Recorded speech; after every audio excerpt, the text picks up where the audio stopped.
The heartbreak of gun violence is hitting home. The investigation unfolding right now in Ames after two people were gunned down in a church parking lot.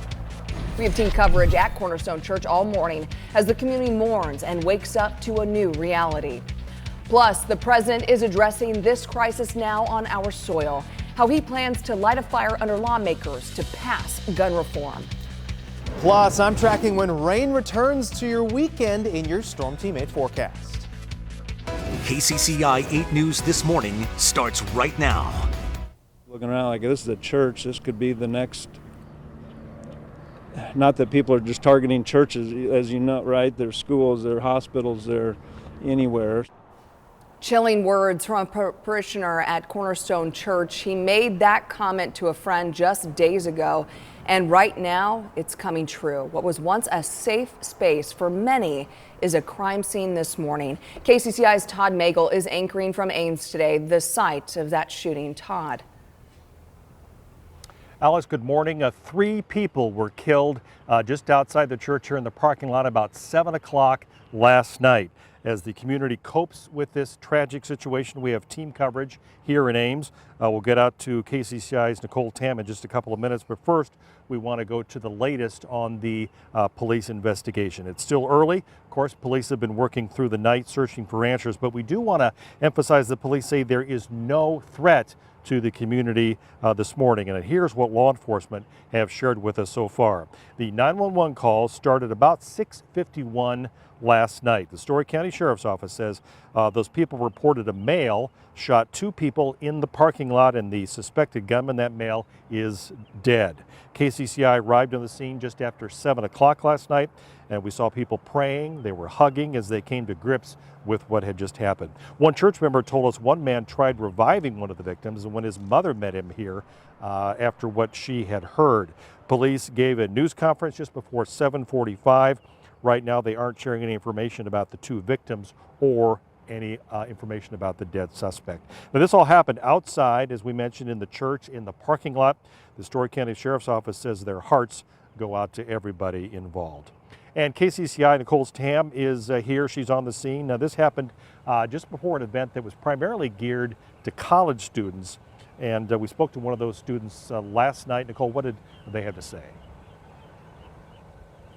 Yeah, Todd, Casey Pierce just wrapped up his first year at Iowa State University, and he and his friends got here to the parking lot after the shots were fired. So the event was scheduled to start at 7 last night, but like you mentioned, the 911 call started coming in at 6:51. So Pierce tells us that the event was hosted by an organization called SALT, and they're a community that hosts these ministry events at college campuses across the country. And yesterday was supposed to be the kickoff for its summer sessions. Cornerstone Church's auditorium holds 1,700 people, and during the year they normally see 1,300 students attend their weekly gatherings. Pierce says that when he and his friends pulled up, they noticed something was off. I was just coming from dinner with some of my friends, and we pulled in the parking lot. We got out in the parking lot, and we noticed that a bunch of people were hiding behind their cars, and we got down, and then the group of me and my friends, we left and exited out the back. So while Pierce did see a lot of these things happening, he said that he and his friends didn't hear any of those gunshots. He did see that there was a man in the parking lot yelling at people, telling them to find shelter and get out of there. And he called that guy brave, because if he wasn't there, he says that things would have been a lot worse. So Todd, definitely a lot of emotions running high this morning, especially for church members. But we did hear from the church overnight about what they're going to do next, right? That's right, Nicole. They will have staff available to help anybody that watched this or was involved in this horrible situation. They also want to thank all the law enforcement officers who were here last night. That includes the Story County Sheriff's Office, as well as police from Ames, Nevada, Huxley, all here for long hours on the scene when this happened last night. We do have a statement from the church's lead pastor, and it reads in part, quote, "We are more than saddened by the events that transpired. Our hearts break for all those involved, and we're praying for everybody affected, especially the families of the victims." Cornerstone Church is also planning to hold a prayer service today to help members get through this. That starts at 10 o'clock this morning here in Ames. Everybody is welcome to attend in person. There's also an option to join online via the church's live stream. You can find that at cornerstonelife.com/live. The Story County Sheriff's Office is also planning to give an update on the investigation today as well. That is scheduled for 10:30 this morning at their office just down the road in Nevada.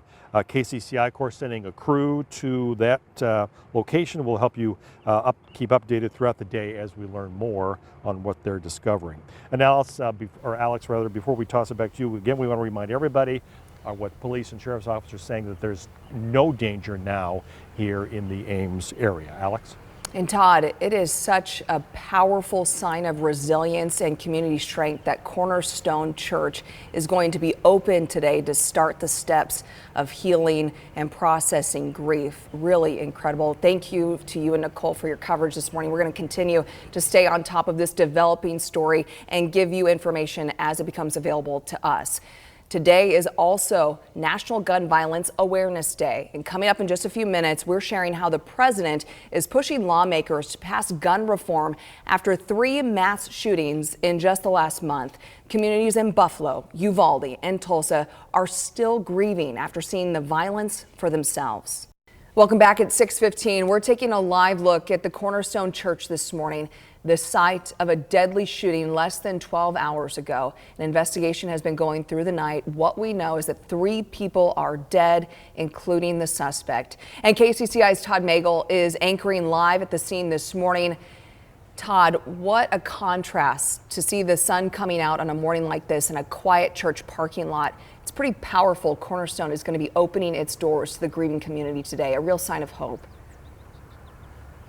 They are, Alex. In fact, yeah, there's really not much activity here now. Again, as you mentioned, very quiet. A far cry from last night when there were police here from all over the county. Yellow crime scene tape wrapping up the site of the shooting here. Blue and red police lights flashing well into the night, investigating this horrible crime here in Ames. We know the Story County Sheriff's Office responded, as well as police from Ames, Nevada, and Huxley. And take a look at some of the video that we shot last night. The sunset was the officers' backdrop as they faced the beginning of this huge investigation. The Sheriff's Office says one man shot 2 people before taking his own life here in the parking lot. And we haven't heard of any other injuries, and police have not yet shared what we all want to know, and that is the motive. There is no threat to the public at this time, and that's good information for folks here in Ames who will undoubtedly be driving by this scene later on today. Alex, we'll toss it back to you and have updates coming up here throughout the newscast. Anguish in Ames. But it's hard to stomach it. I'm outside the Cornerstone Church here in Ames. What we know about 3 people who were killed in the country's latest shooting. You hear about a lot of shootings that happen everywhere, and I don't know, we're just kind of smaller town Iowa. Plus the stories of courage and hope from community members. A couple pretty brave men telling everybody to get down. It maybe could have been worse if they weren't trying to help. There's evil in the world and there's good. As our president waits in Washington. Enough, enough, enough. And leaders at all levels look for a solution. This is Iowa's news leader, KCCI 8 News This Morning. Thank you for joining us on this somber morning for Central Iowa. We will get to the latest on the deadly church shooting in Ames, and our team coverage is just a few minutes away. But first, we need to check in on your forecast with Jason. People getting ready for their Friday and their weekend. Yeah, and I mean, it's looking like a pretty good day. We've got sunshine. Again, that breeze is going to be light. We'll be in the upper 70s to low 80s this afternoon. So a lot to love about your forecast. We look at your weather headlines. We may be ending the week wonderfully, but we do have some rain chances ahead as we head through your evening forecast tonight, and we'll have more chances for showers and even the potential for some thunderstorms as we head through your weekend. I'll have more details on those rain chances coming up. It is 6:29, and back to our big story this morning. Right now, police are investigating a deadly shooting at an Ames church. This is video from last night. You can see officers were working late into the night.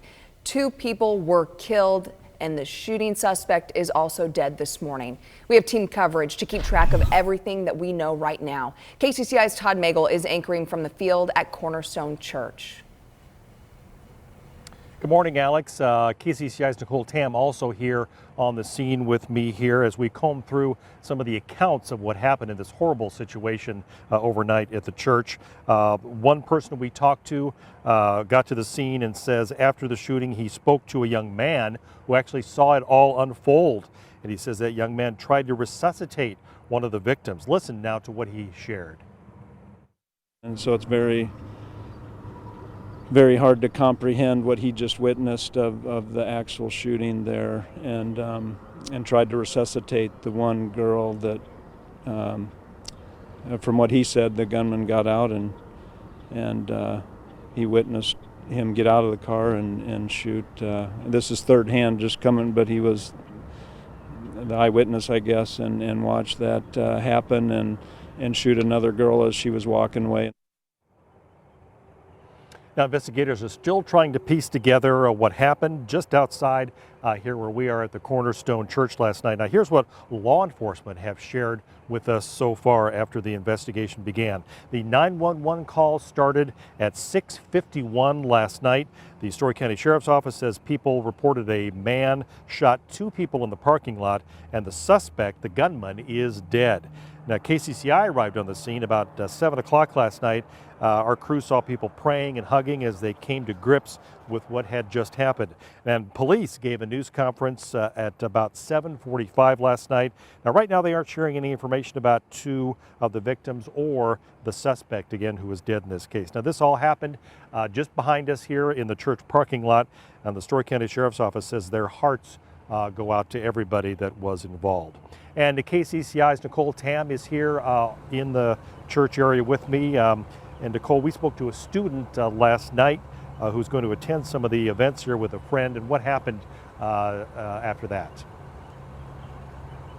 Yeah, Todd, Casey Pierce and his friends got here to the parking lot after the shots were fired. Now, the reason why a lot of students come here is because Iowa State University is in Ames, so a lot of these students might come here for service. Now, Pierce tells us that the event was hosted by a company called SALT. They are part of Cornerstone, and they hold these ministry events on Thursday nights, and usually it's a great way to meet people, but obviously last night was very scary. And this was supposed to be their first summer SALT series, but this only adds to a tragic week and even month that America has seen with mass shootings across the country.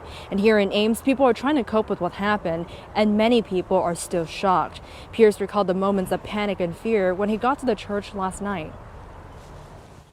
Everything was just happening really fast, but there were probably a good group of like 3 to 5 guys telling everybody what to do and like to get down behind the cars, but they had to be running out and about to do that. And Pierce called those men brave and says that if they weren't there, things could have been way worse. Todd? Thank you very much, Nicole. As Iowans wake up this morning, they're coming to terms with yet another safe space becoming the target of even more violence. But in a sign of strength, Cornerstone's congregation is planning to come together this morning. At 10 o'clock this morning, the church will hold a prayer service to help their members get through this new tragedy. Everybody is welcome to attend in person, and there's also an option to join online via their live stream. You can find that at the cornerstonelife.com/live. Among those offering their support to Cornerstone is Governor Kim Reynolds. She says she and her husband are grieving along with the community. She also says, quote, while the investigation continues and we learn more, we ask that Iowans pray for the victims and their families, the members of the Cornerstone Church, and the entire Ames community. Now, on the other side of the political aisle, Progress Iowa is asking politicians for a stronger response. Their statement reads in part, quote, Governor Reynolds, Senator Grassley, and Ernst, how many more people have to die before you will take action? What you do now will be remembered by every Iowan who just wants to go to school and church without fearing for their life. Now, we do have an update coming up on the investigation from the Story County Sheriff's Office. Now, that is set for 10:30 this morning at the Sheriff's Office in Nevada. That's just down the street from where we are. KCCI, of course, sending a crew there, and we'll keep you updated throughout the day as we learn more from that investigation. And Alex, one more time before we toss it back to you, we want to remind everybody that the investigators here say there's no threat now that the shooting is over, no threat to anybody this morning here in the Ames and Nevada area. Alex? And Todd, it is worth noting just the power and the resiliency that Cornerstone Church is opening its doors to a grieving community today. Hopefully a sign of hope of people coming together for that community. It's 6:44 on your Friday, and right now you're taking a live look at Cornerstone Church this morning. It was the site of a deadly shooting less than 12 hours ago. 3 people are dead this morning, including the suspect. KCCI's Todd Magel is anchoring live at the scene for us this morning. Todd, it's incredible to see the sun and the church this morning shining light on a new day, but what a contrast to the scene last night. A horrible scene last night here, Alex, in Ames. We're just in the parking lot of the Cornerstone Church. Last night it was wrapped in crime scene tape, red and blue police lights flashing into the night as police were investigating what happened. We know the Story County Sheriff's Office responded here, police from Ames, police from Huxley, and police from Nevada, all here on the scene. As we said before this morning, this happened right before a faith-based event for college students was supposed to start inside the church. Many Iowa State students attend church here at Cornerstone throughout the year, and if you take a look at a map that we have, you can see how close the two are, just about a 10-minute drive from the Ames campus. And we haven't heard of any other injuries, and police have not yet shared a motive, and that's the one thing that everybody really wants to know. It's worth noting Cornerstone Church does have a security team, and that's made up of church members, volunteers for many of the events that they have, but it's not clear if they were posted at the church when this happened last night. And we're hoping to learn more about the tragic moments that unfolded. That hopefully will happen later this morning, and we'll have more on that coming up, and we'll toss it back to you, Alex.